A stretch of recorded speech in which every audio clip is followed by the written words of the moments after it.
21শে ফেব্রুয়ারি শুধুমাত্র বাংলাদেশের নয়, সারা বিশ্বের জন্য মাতৃভাষা দিবস। কিন্তু আপনারা কি জানেন এই আন্তর্জাতিক মাতৃভাষা দিবস হিসাবে কিভাবে স্বীকৃতি পেয়েছিল? জানতে হলে একবার এই ভিডিওটার উপর ডাবল ট্যাপ করুন। 21শে ফেব্রুয়ারি 1953 সাল থেকে বাংলাদেশে শহীদ দিবস হিসাবে পালন হয়ে আসছে। তবে 1998 সালে কানাডায় বসবাসকারী দুই প্রবাসী বাঙালি আব্দুল সালাম ও তার বন্ধু রকিফুল ইসলাম মনে করেন পৃথিবীতে একমাত্র বাঙালিরাই ভাষার জন্য প্রাণ দিয়েছেন। এই দৃষ্টান্ত সারা বিশ্বের জানা উচিত। আর তারপরে নেভিতে চাকরিরত আব্দুল সালাম ও তার বন্ধু রকিফুল ইসলামের জাতিসংঘের তৎকালীন মহাসচিব জনাব কফির আন্নানকে একটি চিঠি লেখেন। তবে তার উত্তর না মেলায় তারা সরাসরি জাতিসংঘের সদর দপ্তরে দেখা করেন। সেখানে কর্মরত এক বাংলাদেশি রিলেশনশিপ ম্যানেজার জনাব হোসেন ফরদৌসির সাথে যোগাযোগ করে জানা যায় ব্যক্তিগত সুপারিশে জাতিসংঘ কোনো স্বীকৃতি দিতে পারেন না।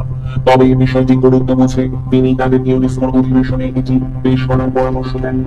এরপর ইউনেস্কোতে তাদের আবেদন গৃহীত হয় না।